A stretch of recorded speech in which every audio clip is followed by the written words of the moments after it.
Hi hello ನಮಸ್ತೆ, ನಾನು ರಾಜು. ಅಷ್ಟೇ ನೀವು ಕನ್ನಡವನ್ನು ಅತ್ಯಂತ ಸ್ವಚ್ಛವಾಗಿ ಮಾತನಾಡುವುದರಲ್ಲಿ ಮನೆ ಮಾತಾಗಿದ್ದ ಮಸಣದ ಹೂ ಚಿತ್ರದ ಮೂಲಕ ಬೆಳ್ಳಿತೆರೆಗೆ ಪಾದಾರ್ಪಣೆ ಮಾಡಿದ್ದ ಖ್ಯಾತ ನಟಿ, ನಿರೂಪಕಿ ಹಾಗೂ ಮಜಾ ಟಾಕೀಸ್ ವರಲಕ್ಷ್ಮಿ ಅಪರ್ಣ ನಮ್ಮನ್ನೆಲ್ಲ ಅಗಲಿದ್ದಾರೆ.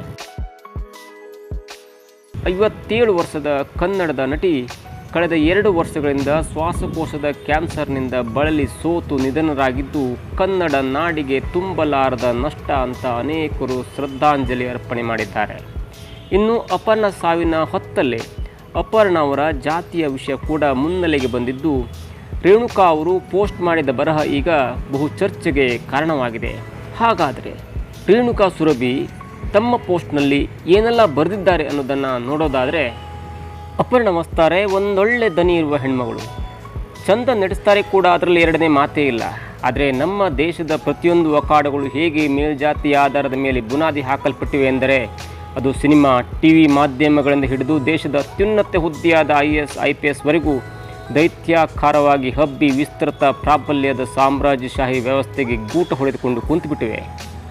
ಇಲ್ಲಿ ಜಾತಿ ಕೊಡುವ ಕಾನ್ಫಿಡೆನ್ಸ್, ಜಾತಿ ಕಟ್ಟಿಕೊಡುವ ವೇದಿಕೆ, ಬೆಂಬಲ, ಒಗ್ಗಟ್ಟು, ಜಾತಿ ಮಾಡುವ ಆಕ್ರಮಣಕಾರಿ ಗುಂಪುಗಾರಿಕೆ ಎಲ್ಲವೂ ಆ ಜಾತಿಯಲ್ಲಿ ಹುಟ್ಟಿದವರಿಗೆ ತಮ್ಮ ಪ್ರತಿಭೆಯನ್ನು ತೋರಿಸಿಕೊಳ್ಳಲು ಮತ್ತು ಬೆಳೆಯಲು ಸಿಗುವ ಪ್ಲಸ್ ಪಾಯಿಂಟೇ ಕೂಡ.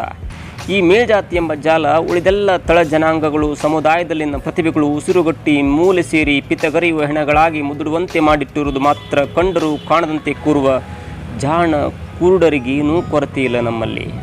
ಇನ್ನೊಂದು ಕಡೆ ಭುಜ ಹೊರಳಿಸಿ ಚಿಟ್ಟೆಯಂತೆ ಹಾರಬೇಕಾದ ತಳ ಸಮುದಾಯದ ಟ್ಯಾಲೆಂಟ್ಗಳು ನಾವು ಹುಟ್ಟಿರುವುದೇ ತಲೆ ಎತ್ತಿ ಕಣ್ಣು ಪಿಳಿಪಿಳಿ ಬಿಟ್ಟು ಎತ್ತರದಲ್ಲಿರುವವರನ್ನು ನೋಡಲಿಕ್ಕಾಗಿ.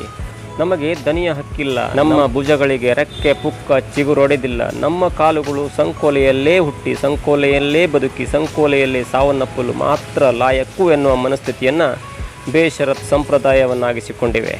ನಮ್ಮಲ್ಲೆಷ್ಟೋ ಪ್ರತಿಭೆಗಳು ವೇದಿಕೆಯ ಪರಿಚಯವೇ ಇಲ್ಲದೆ ಮಣ್ಣಲ್ಲಿ ಮಣ್ಣಾಗಿ ಹೋಗಿವೆ. ವೇದಿಕೆ ಹತ್ತಲೂ ಕೂಡ ಅವಕಾಶ ಸಿಗದಂತೆ ಸಜ್ಜಾದ ಕುತಂತ್ರಗಾರಿಕೆಯ ಬೇಲಿ ಹೆಣೆಯಲಾಗಿದೆ.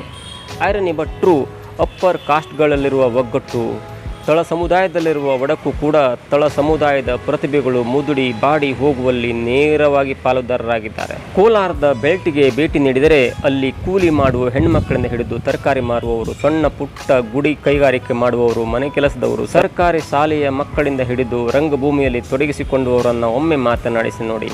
ಅವರ ಧ್ವನಿಗಳಲ್ಲಿನ ಹಸಿತನ, ಮಾತಿನ ಒಗ, ರಿಂಗಣ, ಹೊಕ್ಕಳ ನಾಭಿಯಿಂದ ಚಿಮ್ಮುವ ಖನಿ ಎಲ್ಲವೂ ಎದೆಗೆ ತಾಗದಿದ್ದರೆ ನೀವು ಮನುಷ್ಯರಾಗಿ ಜೀವಂತವಾಗಿಲ್ಲ ಎಂದೇ ಅರ್ಥ. ಏನೇ ಇರಲಿ, ಆಕೆಯ ಸಾವಿಗೆ ಗೌರವಪೂರ್ವಕ ಸಂತಾಪಗಳು. ಸತ್ತಾಗ ಯಾರ ಬಗ್ಗೆಯೂ ನಕಾರಾತ್ಮಕವಾಗಿ ಮಾತನಾಡಬಾರದು ಅಂತಾರೆ. ಮನುಷ್ಯನ ಸಾವು ಆತನಿಗೆ ಮಹಾತ್ಮನ ಪಟ್ಟವನ್ನು ಅಷ್ಟೇ ಚಂದ ಕಟ್ಟಿಕೊಡುವ ವ್ಯವಸ್ಥೆಯ ಮೇಲೂ ಕನಿಕರ ಹುಟ್ಟತೆ.